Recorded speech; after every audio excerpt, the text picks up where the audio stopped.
الحمدللہ رب العالمین والصلاة والسلام علی سید الانبیاء والمرسلین اما بعد فاعوذ باللہ من الشیطان الرجیم بسم اللہ الرحمن الرحیم۔ الحمدللہ الہادی پروگرام میں مختلف انبیاء علیہ السلام کا تذکرہ بیان کرتے ہوئے ہم حضرت عزیر علیہ السلام کے واقعے تک پہنچے تھے۔ جیسے کہ آپ کو معلوم ہے کہ ہمارے اس پروگرام کا فارمیٹ ہے کہ ہم کسی ایک موضوع کا انتخاب کر لیتے ہیں اور پھر اس سے متعلقہ جو مختلف آیات اللہ تبارک و تعالی نے مختلف مقامات پر ذکر کی ہیں وہ آپ کے سامنے مستند تفاسیر کی روشنی میں عرض کی جاتی ہیں۔ ہم نے جو آخر میں موضوع منتخب کیا تھا، یعنی جو ہمارے ٹاپکس چلتے رہے، آخر میں جب ہم پہنچے تو نبوت اور رسالت پر آئے اور پھر مطلقاً نبوت اور رسالت پر کلام کرتے ہوئے پھر پرٹیکولر جتنے انبیاء علیہ السلام کا تذکرہ اللہ تبارک و تعالی نے قرآن عظیم میں واضح طور پہ فرمایا ہے، کئی مقامات پہ فرمایا ہے، تقریباً ہم نے ان کے بارے میں کلام کیا۔ حضرت آدم علیہ السلام، حضرت نوح، حضرت ابراہیم، حضرت یعقوب، حضرت یوسف علیہ السلام، یعقوب علیہ السلام کا تذکرہ انہی کے ضمن میں آ گیا ہے، اور اسحاق علیہ السلام کا تذکرہ بھی تھوڑا سا ضمن میں آیا کہ مطلقاً ان کے بارے میں کوئی اتنے بڑے واقعات وغیرہ ذکر نہیں کیے گئے ہیں۔ پھر حضرت موسیٰ علیہ السلام، حضرت عیسیٰ علیہ السلام، ان پر بڑا تفصیلی ہم نے کلام کیا ہے، اور اس کے بعد حضرت یونس علیہ السلام کا مچھلی والا واقعہ، اور اب حضرت عزیر علیہ السلام کا واقعہ آپ کی خدمت میں عرض کر رہے تھے۔ واقعہ بیان ہو گیا تھا اور آپ نے تفصیل سے اس کو سماعت فرمایا کہ حضرت عزیر علیہ السلام ایک تباہ شدہ بستی کے پاس سے گزرے تو آپ کے دل میں خیال آیا کہ یہ بستی بروز قیامت، یعنی یہ بستی والے بروز قیامت اٹھائے جائیں گے تو اللہ تبارک و تعالی کس طریقے سے ان کو اٹھائے گا۔ اور یہ میں وضاحت کر چکا ہوں کہ یہ آپ کے دل میں آنے والا خیال یا اس کے بارے میں بار بار غور و تفکر خدا نخواستہ کسی شک و شبہ کی وجہ سے نہیں تھا، بلکہ آپ نے غور و تفکر فرمایا، اور غور و تفکر کرنے کے بعد آپ نے چاہا، یقین تو پہلے حاصل تھا لیکن آپ یہ چاہتے تھے کہ اس یقین میں مزید زیادتی پیدا ہو، اور ایسا مجھے کوئی منظر نظر آ جائے، کوئی ایسی مزید دلیل نظر آ جائے کہ یہ یقین پختگی کے کمال تک پہنچ جائے۔ اور کسی بھی چیز کا یقین پختگی کے کمال تک اس وقت پہنچتا ہے کہ جب آپ اس کو کسی چیز کو اپنی آنکھوں سے دیکھ لیتے ہیں تو پھر آپ کہتے ہیں کہ اب مجھے یقین حاصل ہو گیا کہ ایسا ہے۔ تو لہٰذا اللہ تبارک و تعالی نے اپنی قدرت کاملہ کے تحت آپ کو ایک ایسی صورتحال سے دوچار فرمایا کہ جس سے یہ چیز آپ پر بالکل عین الیقین کے ساتھ، حق الیقین کے ساتھ منکشف ہو گئی۔ اور آپ نے واقعہ سنی لیا ہے کہ آپ اپنے گدھے مبارکہ کے ساتھ تھے، گدھا شریف تھا آپ کا، اور آپ کے پاس تھوڑا سا انگور کا رس تھا اور کھجوریں وغیرہ تھیں، اور اللہ تعالیٰ نے آپ کو سلا دیا اور تقریباً آپ 100 سال تک سوتے رہے، اور گدھے کی حالت تو یہ ہو گئی کہ وہ بالکل ریزہ ہو گیا، جبکہ آپ کا وہ جو انگور کا رس تھا اور کھجوریں یہ بالکل تر و تازہ رہیں، اور خود آپ کے جسم میں صرف اتنی تبدیلی واقع ہوئی کہ آپ کے بال مبارکہ سفید ہو گئے، باقی پورا بدن ویسا ہی رہا جیسے پہلے تھا۔ لہذا جب آپ اپنے گاؤں واپس گئے، آپ کو پہلے اللہ تعالیٰ نے اٹھایا اور پوچھا کتنے عرصے تک آپ ٹھہرے، تو آپ کو ایسے ہی لگا کیونکہ آپ صبح سوئے تھے شام کو اٹھ گئے، یعنی 100 سال پہلے صبح سوئے تھے، 100 سال بعد شام کو اٹھے، لیکن آپ کو ایسا لگا کہ میں آج ہی کی شام کو اٹھا ہوں جس صبح میں سویا تھا، تو آپ نے وہی کہا میں ایک دن یا اس سے کم ٹھہرا ہوں۔ اللہ تعالیٰ نے فرمایا کہ نہیں، آپ 100 سال تک سوتے رہے ہیں۔ اپنے گدھے کو دیکھیے، وہ ریزہ ہو گیا تھا، اب اپنے کھانے کو دیکھیے، وہ صحیح سلامت تھا۔ اس کے بعد اللہ تبارک و تعالیٰ نے آپ کو فرمایا کہ اب اس گدھے کو دیکھیے ہم اس کو کیسے اٹھاتے ہیں، اور پھر آپ نے دیکھا کہ اس کی ہڈیاں جڑ گئیں، پھر اس پہ گوشت آ گیا، اور وہ ایک آوازیں نکالتا ہوا گدھا تھا۔ آپ اس پہ سوار ہو کے اپنے گھر واپس آئے تو آپ کی خادمہ اس وقت زندہ تھیں، طویل لمبی عمریں ہوا کرتی تھیں اس زمانے میں لوگوں کی، تو آپ نے جا کے اپنا تعارف کرایا تو انہوں نے کہا کہ وہ تو فوت ہو گئے، یہ کیسے ہو سکتا ہے کہ آپ ہیں؟ تو پھر آپ کے ایک نشان تھا خاص، انہوں نے کہا کہ آپ وہ اندھی بھی ہو گئی تھیں، پاہج بھی ہو گئی تھیں، انہوں نے کہا آپ مجھے ٹھیک کر دیں اور میری آنکھیں بھی ٹھیک کر دیں تو میں پھر آپ کو دیکھوں کہ آپ واقعی وہ ہیں یا نہیں۔ تو آپ نے ان کو اللہ تعالیٰ کے عطا سے دعا کی، اللہ تعالیٰ نے ان کو صحت دے دی اور انہوں نے پہچان بھی لیا۔ پھر آپ کی قوم نے آپ کو پہچان لیا، جو آپ کے پوتا پوتی تک ہو گئے تھے انہوں نے آپ کو پہچان لیا۔ تو یہ ایک بڑا عظیم واقعہ قرآن عظیم میں اللہ تعالیٰ نے ذکر کیا، اور اس کو میں تفصیل سے ذکر کر چکا ہوں، اس لیے میں بہت ہی میں نے مختصر بالاختصار آپ کی خدمت میں عرض کیا۔ اب اس واقعے پہ ہمیں غور و تفکر کرنا چاہیے۔ پہلی بات یہ دیکھیں، اللہ تبارک و تعالیٰ نے ہر چیز کو فانی بنایا ہے، یعنی وہ فنا کی طرف جاتی ہے، اس میں آہستہ آہستہ تغیر اور تبدیلیاں پیدا ہوتی رہتی ہیں، اور پھر آخر ایک وقت ایسا آتا ہے کہ وہ ختم ہو جاتی ہے۔ یہی اکثر اللہ تعالیٰ نے دنیا کا قانون بنایا ہے کہ یہاں پر ہر چیز فنا ہونے والی ہے۔ اب ہمیں دیکھیں، آپ انسان کو دیکھیے، پہلے وہ پیدا ہوتا ہے، چھوٹا سا بچہ ہوتا ہے، پھر اس میں تغیر اور تبدل پیدا ہوتا ہے جو بظاہر اس کی ترقی کا سبب بنتا ہے کہ پہلے وہ چھوٹا سا تھا، پھر وہ جوان ہوتا ہے، تندرست و توانا ہوتا ہے، پھر آہستہ آہستہ وہ تنزلی کی طرف آ کر ضعیف العمر ہو جاتا ہے۔ طبیعت کے اعتبار سے بھی بچوں کی سی طبیعت بن جاتی ہے، چڑچڑاپن، چھوٹی چھوٹی بات پہ ناراض ہو جانا، ضد کرنا، ضد پہ اڑ جانا، اور اعضاء میں بھی کمزوری آ جاتی ہے، اور پھر انسان قبر میں چلا جاتا ہے۔ دنیا کا قانون یہی ہے۔ اسی طریقے سے مختلف موسموں کے اعتبار سے چیزوں میں تغیر پیدا ہوتا ہے، اور پھر آہستہ آہستہ وہ ختم ہو جاتی ہیں۔ لیکن اللہ تعالیٰ نے اس واقعے میں یہ ثابت فرمایا کہ اگر اللہ تعالیٰ چاہے تو اس عادت کو جو بظاہر ہمیں نظر آتی ہے اس کو تبدیل کر سکتا ہے۔ اللہ تعالیٰ نے اگر ایک قانون بنا دیا ہے تو وہ خود اپنے قانون کا پابند نہیں ہو گیا ہے، اس قانون نے، اس اللہ تبارک و تعالیٰ کے سابق ارادے نے کوئی اللہ تعالیٰ کو مجبور محض نہیں کر دیا ہے۔ چنانچہ جب اکثر قاعدہ قانون یہی ہے کہ چیزیں آہستہ آہستہ جب اس پہ زمانہ گزرتا ہے تو وہ خرابی کی طرف آ جاتی ہیں اور خراب ہو جاتی ہیں۔ یہ ایک عمومی عادت ہے، آپ کھانا رکھیں 2-4 دن میں خراب ہو جائے گا، لیکن اگر اللہ تبارک و تعالیٰ چاہے تو 100 سال تک رس اور کھجور ویسی باقی رہیں۔ تو معلوم یہ ہوا کہ ہر چیز اصل میں اللہ تبارک و تعالیٰ کے تابع ہے۔ ان اللہ علی کل شیء قدیر، جب ہم کہتے ہیں کہ بے شک اللہ تعالیٰ ہر چاہت پر قادر ہے، تو یہ تحت قدرت آتا ہے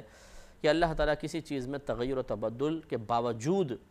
اس میں تبدیلی نہ ہونے دے، یعنی موسم بدلتا رہے، حالات بدلتا رہیں۔ اب اس زمانے میں بھی بارشیں بھی ہوتی رہی ہوں گی، سردی ہے، گرمی ہے، ہوائیں چلی ہوں گی، لیکن شربت بھی ایسا پڑا ہوا ہے، رس ایسی پڑا ہوا ہے، کھجور ایسی پڑی ہوئی ہے، جس سے معلوم ہوا کہ اللہ تعالیٰ چاہے تو چیزیں دوسری چیزوں پہ اثر انداز ہوتی ہیں، اور رب کریم چاہے تو اس اثر کو زائل فرما دے۔ دیکھیے، اب اس میں ایک نفیس اشارے ہیں، ہمیں اس کو سمجھنا چاہیے، اور آپ کی خدمت میں ہم ایک سوچ عرض کرتے ہیں، ایک فکر کا نتیجہ عرض کرتے ہیں کہ جو اللہ تعالیٰ نے عموماً قرآن عظیم میں چیزیں بتائی ہیں، اس میں ہمیں ایک دعوت فکر اور دعوت عمل دونوں دی ہیں۔ دعوت فکر یہ ہے کہ ہم پہلے پڑھیں اور غور و تفکر کریں کہ ایسا ہو سکتا ہے یا نہیں ہو سکتا، ہوا ہے یا نہیں ہوا۔ یہ کرنے کے بعد جب ہم ایک چیز سامنے واضح طور پہ آ جاتی ہے تو پھر ہمیں دعوت عمل بھی ایک طرح سے دی گئی ہے کہ تم تصرف کر کے دیکھو، غور کر کے دیکھو، کوشش کر کے دیکھو کہ کیا تم ایسا کر سکتے ہو یا نہیں۔ اگر انسان ویسا ہی عمل کرنے کی کوشش کرے، اس طرح کا کرے جس طریقے سے اشارہ کیا گیا ہے، کامیاب ہو جائے، تو اس کا مطلب یہ ہے کہ وہ چیز اللہ تعالیٰ کی ذات کے ساتھ خاص نہیں تھی، بلکہ اللہ تعالیٰ نے اس کو بیان ہی اس لیے کیا تھا تاکہ اشارہ ملے اور انسان اپنی تحقیقات کے دروازے کھولے۔ جیسے مثال کے طور پر یقیناً باہر یورپ کنٹریز میں جو کچھ سائنسی ترقیاں ہو رہی ہیں، یہ ہو سکتا ہے کہ وہ قرآن پہ غور و تفکر کے بغیر ہوں، یہ کوئی تعجب خیز بات نہیں ہے، نہ یہ کوئی لازم ہے کہ قرآن پہ غور کریں گے تو ترقی کے راستے کھلیں گے، لیکن یہ ضرور ہے کہ انہوں نے غور و تفکر کیا کہ کیا ہم جو عموماً چیزیں جلدی خراب ہو جاتی ہیں، کیا ان کو دیر تک خراب نہ ہونے دیں، یہ پاسبل ہے؟ تو ایک تو پھر آپ نے دیکھا ریفریجریٹر ہیں، فریزر ہیں، اس کے اندر آپ چیز کو رکھ دیں تو 10 دن، 15 دن، 20 دن آرام سے یہ چل جاتی ہیں، کیونکہ کولنگ اتنی زیادہ ہوتی ہے کہ بیکٹیریاز وغیرہ اس پہ حملہ نہیں کر پاتے اور وہ سڑتی نہیں ہیں، لیکن آخر ہو ہی جاتا ہے کچھ عرصے بعد۔ لیکن بعض چیزیں ایسی انہوں نے، جیسے اب یہ ایئر پیک کھانے وغیرہ ہوتے ہیں، اور دیگر دوائیاں بنائی جاتی ہیں، اور دیگر مختلف کھانے پینے کی چیزیں ہوتی ہیں جس میں ایسا اس کو ایئر ٹائٹ کر دیا جاتا ہے کہ بیکٹیریا کسی طرح داخل ہو ہی نہ سکیں، تو وہ چیزیں بسا اوقات 6 ماہ، سال بھر تک چل جاتی ہیں۔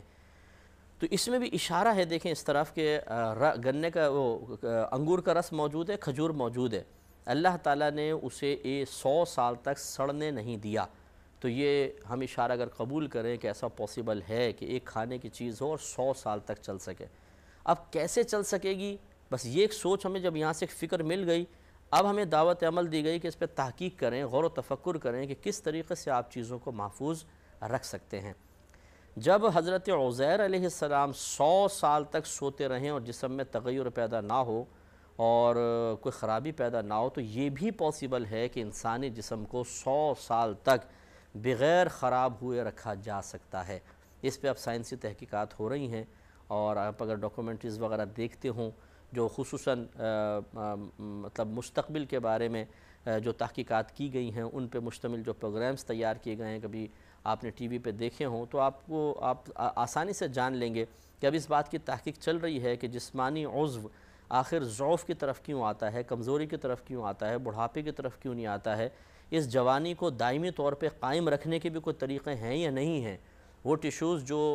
جسم کی ترقی کا کام کرنا ایک وقت آتا ہے کہ وہ چھوڑ دیتے ہیں اور وہ پھر آہستہ آہستہ مر جاتے ہیں، اور انسان میں مزید بلڈ نہیں بنتا ہے، اعضاء جو کچھ کھاتا ہے وہ جسم میں لگنا بند ہو جاتا ہے، اور آہستہ آہستہ پھر اسی وجہ سے ضعف پیدا ہوتا ہے اور حتیٰ کہ وہ ایکسپائر ہو جاتا ہے۔ تو وہ کون سی چیز ہیں کہ جس کو اگر فعال کر دیا جائے، اس کو خراب نہ ہونے دیا جائے تو بلڈ مسلسل بنتا رہے گا، نئی کھال بنتی رہے گی، جسمانی اعضاء میں ترقی ہوتی رہے گی۔ اس پر اب سائنسی تحقیقات چل رہی ہیں، اور یہ کوئی تعجب کی بات نہیں ہوگی کہ اس میں سائنس اتنی ترقی کر لے کہ آگے چل کے جوانی کو، اعضاء کی صحت کو قائم رکھنا ممکن ہو۔ ہاں، یہ نہیں ہو سکتا کہ کوئی موت کو ٹال دے، موت ضرور آئے گی، کل نفس ذائقۃ الموت، اللہ تبارک و تعالی نے واضح طور پہ قرآن میں اعلان فرما دیا کہ ہر جان نے موت چکھنی ہے، لازم انسان ضرور موت کو چکھے گا اور پھر وہ مرے گا۔ تو موت سے تو فرار ممکن نہیں ہے، لیکن یہ ضرور ہے کہ انسان اپنے اعضاء کو سلامت رکھ سکے۔ اب کیا یہ ہو سکتا ہے کہ اعضاء کو اگر ہم سلامت رکھیں، یا جسم باڈی کا جو جتنا بھی ہمارے اندر جو آٹومیٹک نظام ہے اس کو ہم ایز اٹ از قائم رکھنے میں کامیاب ہو جائیں، تو کیا موت کو ٹال سکتے ہیں کہ نہیں؟ تو یقیناً ایک مومن کا یہی ایمان ہے، اور قرآن عظیم کی واضح طور پہ آیات موجود ہیں کہ جب کسی کا آخری وقت آتا ہے، موت کا وقت آتا ہے، تو پھر یہ موت نہ ایک سیکنڈ آگے ہوگی نہ ایک سیکنڈ پیچھے ہوگی، بس پھر انسان ضرور مرے گا۔ تو یہ ضرور ہے کہ موت کو نہیں ٹال سکتے۔ اگر کوئی کسی شخص کی جوانی کو قائم بھی رکھا گیا، تمام اعضاء ٹھیک کام کر رہے ہیں، بلڈ سرکولیشن بھی ٹھیک ہے، ہارٹ بھی صحیح کام کر رہا ہے، نگاہیں بھی بالکل فرسٹ کلاس ہیں، سماعت بھی بہت اچھی ہے، اور اس کے اعضاء ترقی بھی کر رہے ہیں تیزی کے ساتھ، اگر ایک کھال خراب ہوتی ہے، کھال ٹھیک بھی ہو رہی ہے، اور مسلسل جسم نشو و نما پا رہا ہے، لیکن جب موت کا وقت آئے گا تو یا تو کوئی ناگہانی آفت یا اچانک حادثہ اس کا سبب بن جائے گا۔ اور یہ بھی پاسبل ہے، آپ نے دیکھا ہوگا کئی ہٹے کٹے لوگ ہوتے ہیں، بس ہلکا سا بخار آتا ہے اور مر جاتے ہیں۔ اللہ تبارک و تعالی جب موت دینا چاہے گا تو پھر یہ نہیں ہو سکتا کہ ہم ان سائنسی ترقیوں کے بعد یہ عقیدہ رکھیں کہ ہم موت کو بھی ٹالنے میں کامیاب ہو سکتے ہیں، یہ کبھی بھی نہیں ہو سکتا۔ تو قرآن کے اندر بیان کردہ واقعات میں یہ اشارے ہمیں ضرور ملتے ہیں کہ یہ چیزیں ممکن ہیں، ان پہ اگر غور و تفکر کر لیا جائے۔ ہاں، اگر کوئی ایسی چیز ہو بہرحال کہ علماء فرمائیں، اب جیسے یہ موت کا مسئلہ ہے، اللہ تبارک و تعالی نے حضرت خضر علیہ السلام کو لمبی حیات عطا فرمائی، جیسے کہ موسیٰ علیہ السلام والے واقعے میں احادیث مبارکہ کی روشنی میں ہم نے آپ کو بتایا تھا کہ آپ کو قیامت تک زندگی عطا کی گئی ہے، آپ زندہ رہیں گے، پھر آخر میں آپ کو وفات دی جائے گی، لیکن آپ کو لوگوں کے سامنے ظاہر ہونے سے منع کیا گیا ہے، یعنی عمومی طور پہ ظاہر ہونے سے۔ آپ پرٹیکولر اشخاص کے سامنے ظاہر ہوتے ہیں جہاں اللہ تعالیٰ ظاہر فرمانا چاہتا ہے، مصافحہ کرتے ہیں، ملاقات کرتے ہیں، لیکن عام طور پہ لوگوں کے درمیان نہیں آتے ہیں، یہ اللہ کا حکم ہے، لیکن آپ کو زندگی لمبی دی گئی ہے، لیکن اس کے باوجود پھر آخر ایک نہ ایک دن موت تو ہے۔ تو یہ ہو سکتا ہے کہ زندگی اللہ تعالیٰ چاہے تو کسی کو لمبی زندگی دی ہو۔ اب یہ پاسبل ہے کہ آگے چل کر ایسی سائنسی ترقی ہو کہ جسمانی ساخت کو برقرار رکھا جائے، اور اس کے بنا پر نتیجہ یہ نکلے کہ ایک شخص 75 سال، 100 سال، 200 سال تک زندہ رہے، اور ہم اسے یہ گمان کریں کہ ہم نے ایک ایسی سائنسی ایجاد کر لی ہے جس کی بنا پہ ہم نے موت کو ٹال دیا، یا 200 سال تک ہم زندگی کو لے گئے، لیکن ایسا نہیں ہے۔ اصل ارادہ الہی پیچھے کار فرما ہوگا کہ اس کی زندگی ہی 200 سال لکھی ہوگی، لہذا 200 سال کے بعد پھر اس کا انتقال ہو جائے گا اللہ کے ارادے کے موافق، یا پہلے جب اس کے موت کا وقت مقرر ہے تو ہو جائے گا۔ لیکن بہرحال یہ اشارے ہیں اس طرف کہ ہمیں بھی سائنسی ترقی کی طرف توجہ کرنی چاہیے۔ یہ نہیں ہے کہ ہم موت کو ٹال دیں، جیسے میں ابھی عرض کر رہا تھا کہ بعض چیزیں ایسی ہیں جو اللہ تعالیٰ نے واضح طور پر مقرر کر دی ہیں اور ان کے بارے میں اعلان فرما دیا ہے، اور اس حتمی نتیجے اور اعلان کو ہم نظر انداز کر کے پھر کہیں درمیان سے نتائج نکالیں۔ مثلا جب اللہ تعالیٰ نے فرما دیا کہ سب کو مرنا ہے، موت آئے گی، اور جب موت آئے گی تو ایک ساعت نہ پیچھے رہے گی نہ آگے رہے گی۔ یہ جب آ گیا نتیجہ تو اب یہ نہیں ہو سکتا کہ یعنی یہ صراحتاً ایک بات بیان کر دی تو ہم اس کو چھوڑ دیں اور عزیر علیہ السلام کے واقعے سے نتیجہ نکالنا شروع کریں کہ دیکھیں چاہے موت کا وقت بظاہر آ بھی گیا ہو لیکن ہم اس کو لمبا کر سکتے ہیں، جیسے اللہ تعالیٰ نے 100 سال تک لمبا کیا۔ تو ایسا نہیں سوچنا چاہیے۔ ہاں، جہاں پر کوئی نتیجہ مقرر نہیں کیا گیا، جیسے اللہ تعالیٰ نے یہ نہیں فرمایا کہ کوئی بھی رس جو ہے یا کوئی بھی کھجور ایک مہینے سے زیادہ نہیں رہ سکتی، 2 مہینے سے زیادہ نہیں رہ سکتی ہے، 100 سال سے زیادہ نہیں رہ سکتی ہے، کوئی لیمیٹیشن اس کی نہیں بیان کی، اس پہ ہم غور کر سکتے ہیں کہ کیا ہم اس کو دائمی طور پر محفوظ کر سکتے ہیں۔ اس کے لیے کوشش کرنے میں بھی حرج نہیں ہے، کیونکہ اب ہماری یہ کوشش اللہ تعالیٰ کے فیصلے کے خلاف نہیں ہوگی۔ پھر آپ دیکھیے کہ حضرت عزیر علیہ السلام اللہ کے نبی تھے، دل میں خیال آیا، وہ یقینی سی بات ہے کہ ہم نے آپ کو پہلے بتایا کہ شک یا وسوسہ نہیں تھا کہ اللہ تعالیٰ کیسے لوگوں کو بروز قیامت اٹھائے گا، بلکہ یہ اصل میں اس جو اٹھنے کی کیفیت تھی اس سے ناواقفی کی بنا پر آپ کے دل میں خیال آیا کہ وہ کیفیت کیسی ہوگی۔ اٹھنا تو یقینی ہے، کیفیت کیسی ہوگی یہ میری عقل کی رسائی وہاں تک نہیں ہو رہی ہے کہ میں اپنے عقل سے اچھی طرح سوچ سمجھ کر یہ جان جاؤں اور میری طبیعت بھی اس علم کو قبول کر لے کہ اس طرح اللہ تعالیٰ اٹھائے گا۔ کیونکہ یقینی سی بات ہے جس چیز کو ہم نے نہیں دیکھا ہے اس چیز کے بارے میں ہم کیسے کہہ سکتے ہیں کہ کس طریقے سے ہوگا۔ جس کو دیکھ لیتے ہیں پتہ چل جاتا ہے۔ مثال کے طور پہ ماں کے پیٹ میں بچہ 9 ماہ تک رہتا ہے اور سب کی نگاہوں سے پوشیدہ رہتا ہے۔ پہلے کیا ہوتا ہے، پھر آہستہ آہستہ کیا بنتا ہے، اور پھر کیا بچہ ہمارے سامنے معرض وجود میں آتا ہے، اس عالم دنیا میں آتا ہے، بنا بنایا بچہ ہوتا ہے جس کی انگلیاں بھی ہوتی ہیں، آنکھیں بھی ہوتی ہیں، پلکیں ہوتی ہیں، ہاتھ ہوتے ہیں، ہونٹ ہیں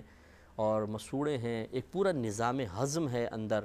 اور وہ بچہ پھر جیتا جاگتا ہمیں ملتا ہے۔ اب وہ 9 سال تک، 9 مہینے تک لیکن کیا ہوتا رہتا ہے، کس طریقے سے ہوتا ہے، کیسے غذا پہنچتی ہے، کیا سب کو پتہ ہے؟ نہیں پتہ۔ تو یہ ہوتا ہے بعض اوقات کہ اب ہم کہیں کہ بچہ پیدا ہوتا ہے ہمیں یقین حاصل ہے، لیکن یہ کیسے ایسا بن جاتا ہے، کیا یہ ہمیں اس کا یقین حاصل ہے؟ اس وقت تک نہیں ہوگا، یعنی اس تک ہماری عقل رسائی اس وقت تک نہیں ہو سکتی جب تک ہم اس پورے ٹائم پیریڈ میں اس بچے کو نہ دیکھتے رہیں۔ ایسی پھر انہوں نے موویز بنا لی ہے ڈاکٹرز نے کہ جن سے پتہ چلتا ہے کہ کس طریقے سے ماں کے پیٹ میں ایک بچہ آہستہ آہستہ تغیر پذیر ہوتا ہے اور ایک خوبصورت شکل میں تبدیل ہو جاتا ہے۔ تو یہ ہوتا ہے کہ دل میں اس قسم کے خیالات آ جاتے ہیں، تو یہ کوئی تعجب خیز بات نہیں ہے۔ اس لیے بہت سے بھائی بہن جو اس قسم کے معاملات میں بعض اوقات جب دل میں خیال آتا ہے تو پریشان ہو جاتے ہیں کہ ہمارے دل میں کیوں خیال آیا، کیا کوئی بے ادبی تو نہیں ہو گئی، اللہ تعالیٰ کی شان میں گستاخی تو نہیں ہو گئی، تو پھر وہ کویسچنز بھی کرتے ہیں کہ یہ سوچنا ہمارا کفر تو نہیں ہے۔ تو ایسا نہیں ہے۔ ایک ہوتا ہے، ہم نے جسے آپ کو واضح کر ہی دیا، ایک ہوتا ہے اعتراض کے طور پر، ایک ہوتا ہے بطریق انکار کسی چیز کے بارے میں کلام کرنا۔ اگر ہمارے دل میں خیال آتا ہے مثال کے طور پہ اللہ تعالیٰ کیسے اٹھائے گا بروز قیامت، عقل سے سوچنے سمجھ میں نہیں آ رہا، ہم کہتے ہیں یار سمجھ میں نہیں آتا کیسے اٹھائے گا، اور اعتراض نہیں کرنا مطلوب نہیں ہے اور نہ انکار کرنا مطلوب ہے، تو پھر اس میں کوئی گرفت کا پہلو نہیں ہے۔ یہ تو ایک نبی کو بھی ایسا خیال آیا ہے، تو یہ کون سا خیال قابل گرفت ہے کون سا نہیں، اس پر بھی توجہ کرنے کی بہت ضرورت ہے۔ بہرحال اللہ تعالیٰ سے دعا ہے کہ رب کریم جو کچھ ہم نے سنا اس پر عمل پیرا ہونے، اس کو ذہن میں محفوظ رکھنے کی توفیق عطا فرمائے، آمین۔ وآخر